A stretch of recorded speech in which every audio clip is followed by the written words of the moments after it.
Hello, my name is Kelly Heckman, and I'm the Executive Director of FiXiT, a nonprofit dedicated to ending companion animal overpopulation by creating marketing and incentive-based strategies to give all pet owners the desire and ability to get their animals spayed and neutered. In this webinar, I'm going to provide a short introduction to the idea of having an advisory board working with you to help meet your goal of increasing demand for spay and neuter in your target community. At this point, you most likely have some insight into where to find targeted pet owners based on key demographic variables such as household income and educational attainment level, or discussions with the animal shelter or animal control. Once you have narrowed down your area, you will need to get a better perspective of the background of area residents and their behaviors that we are going to be targeting. These are people that probably have a different lifestyle from you, including the way they treat their animals. We shouldn't expect that your priorities are the same as theirs.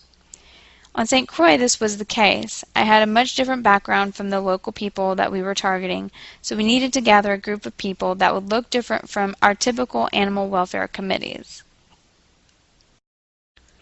This is Sammy. He was working at the St. Croix Animal Shelter at the beginning of the Final Fix project.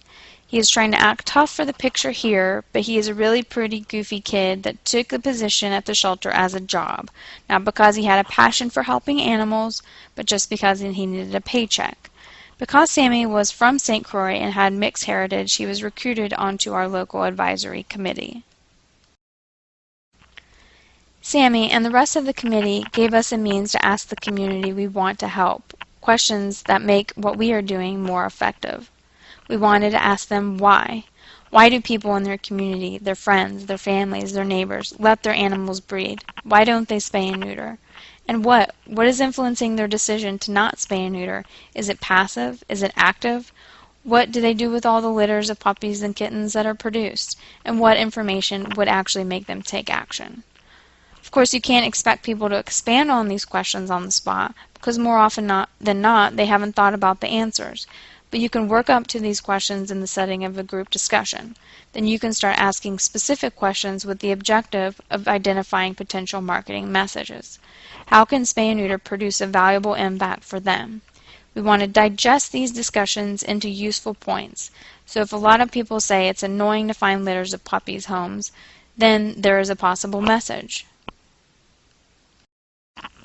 To get this insider perspective, you want to assemble a group of experts, having a group of people from the target area that you can get the inside scoop into what is generally driving people's behavior.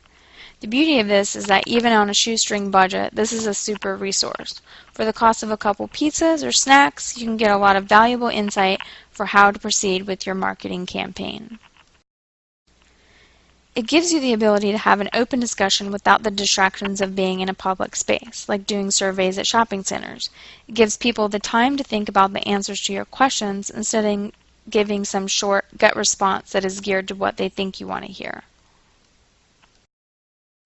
This valuable perspective makes it an ideal first stop before implementing any change of policy, change in advertising, new marketing tools, or research projects.